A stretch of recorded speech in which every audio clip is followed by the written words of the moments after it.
मंच पर उपस्थित माननीय मुख्यमंत्री श्री नीतीश भैया, आए हुए सभी भैया दीदी को मेरा प्रणाम।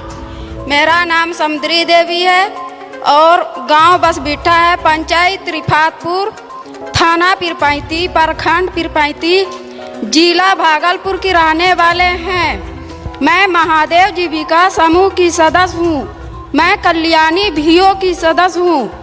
मैं लक्की संकुल संघ स्तरी की सदस्य हूँ। मैं पहले शराब बनाते थे और उस शराब बेचकर अपने बच्चे को खिलाते थे और खाते थे।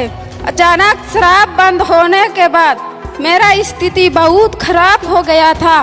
मेरे अपने बच्चे को खाने पीने को नहीं मिलने लगा।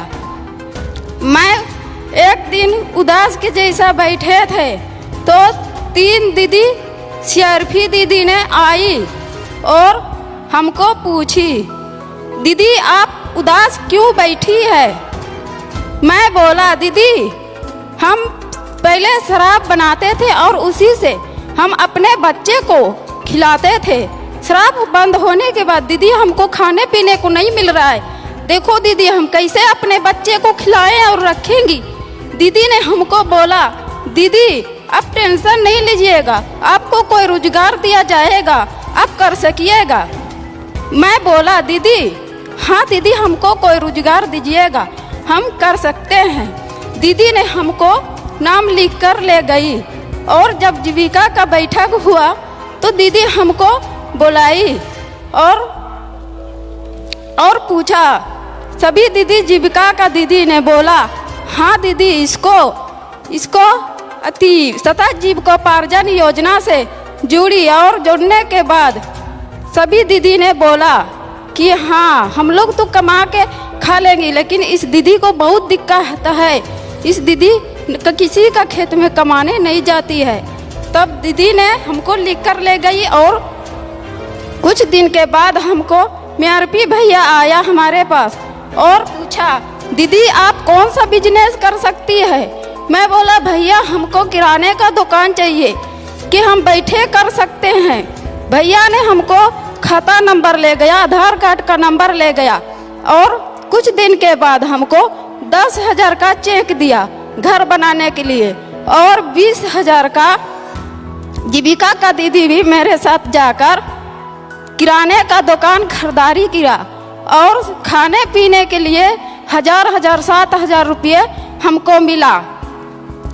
और मैं उसके 2-3 महीने मेरा 500-600 इस तरह की बिक्री हो जाता था। अब जो है मेरा बिक्री 12,000-1200 डेली हर रोज बेच लेते हैं। इनकम मेरा 150-200 हर रोज बैठती है। मैं इनकम पैसे बचा कर मैं एक गाय लिए हैं और 2 बकरी लिए हैं, उसमें और मुर्गी भी लिए हैं और अपने खाते में 10,000 पैसा भी जमा किए हैं। अभी मैं अच्छा खाना खा रहे हैं, अच्छा से रह रहे हैं, अपने बच्चे को स्कूल भेज रहे हैं और मेरा सोच है कि किराने के साथ साथ हमको और ही दुकान को बढ़ाना है। इसी बातों का हम अपने ही विराम देते हैं। जय हिंद, जय बिहार, जय जीविका। नीतीश भैया जी, अतिथिगण एवं इस सभा में उपस्थित सभी भैया दीदी को मेरा प्रणाम। मेरा नाम समा परवीन है, ग्राम सनौला, प्रखंड सनौला, जिला भागलपुर की अस्थायी निवासी हूँ। अलविदा जीविका महिला स्वयं सहायता समूह की सदस्य हूँ। चांद जीविका महिला ग्राम संगठन की भी सदस्य हूँ। विजेता जीविका महिला संकुल स्तर संघ की भी सदस्य हूँ। जब मैं अलविदा जीविका महिला स्वयं सहायता समूह की साप्ताहिक बैठक में उपस्थित हुई तो शराबबंदी पर चर्चा चल रहा था।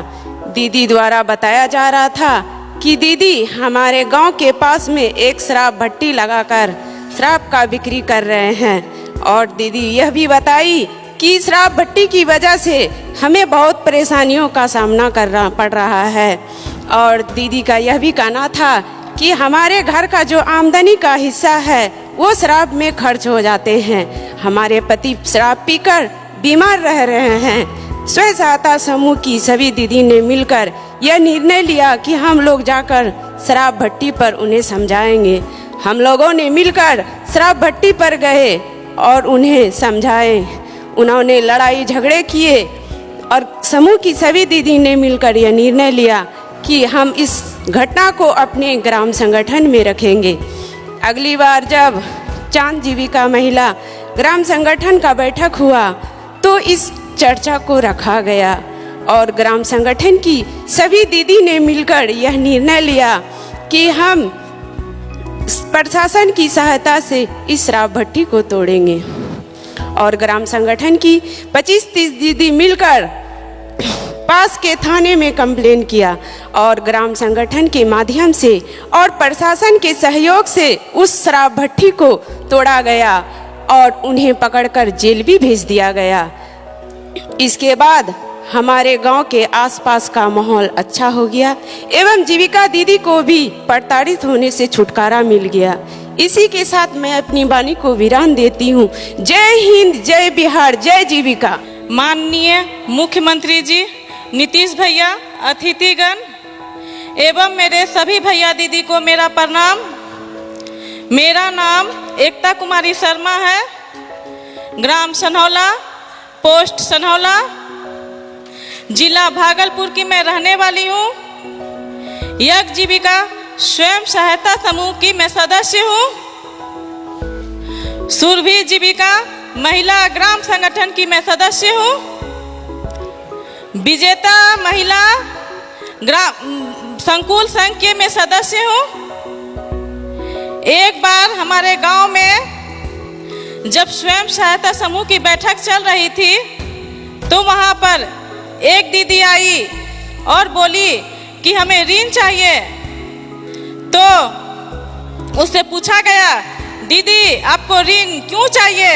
तो दीदी द्वारा बताया गया कि हमें अपनी बेटी की शादी करनी है।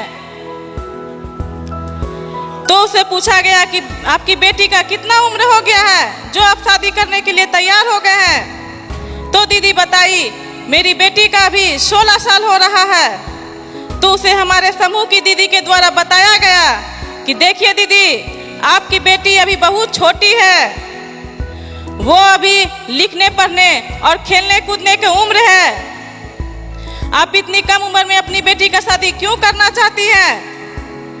दीदी को इतना बताते ही वो झगड़ा करने लगी और बोलने लगी कि दीदी देखिए, पैसा तो समूह में हम भी जमा करते हैं, तो लोन हमें क्यों नहीं दिया जाएगा? इसी बातों को निर्णय में लेते हुए और चर्चा किया गया ग्राम संगठन के द्वारा और ग्राम संगठन की दीदी के द्वारा बताया गया कि देखिए दीदी, आपकी बेटी अभी बहुत छोटी है और कम उम्र में शादी कीजिएगा तो बच्चे भी कम उम्र में ही होंगे, जिससे उनका शारीरिक और मानसिक विकास अच्छे से नहीं हो पाएंगे। ये सब दीदी को समझाया गया और समझाने के बाद दीदी फिर भी नहीं मानी। तो हमारे ग्राम संगठन की 15 दीदी मिलकर उसके घर पर गए और घर पे जाकर उसके पूरे परिवार को समझाया गया कि दीदी भैया देखिए, कम उम्र में शादी नहीं कीजिए, क्योंकि छोटी उम्र में शादी कीजिएगा तो बाल विवाह के रूप में माना जाएगा। और आप पहले से जान ही रहे हैं, बड़ी बेटी का आप शादी कर चुके हैं कम उम्र में, जिससे वह अपने बच्चे को भी जन्म दी है तो एकदम अस्वस्थ ही रह रही है। जो कमा कर लाते हैं आधा पैसा तो आपका डॉक्टर के पास ही चला जाता है। तो क्या आप ऐसा फिर से करना चाहते हैं? जो आप बड़ी बेटी के साथ किए हैं छोटी बेटी के साथ होने देंगे? तो बहुत समझाने का प्रयास किया गया। उसके बाद वो मान गए और वो अपनी बेटी की शादी काट दिए। उसके बाद वो अपनी बेटी की शादी 20 साल के उम्र में फरवरी 2021 में किए।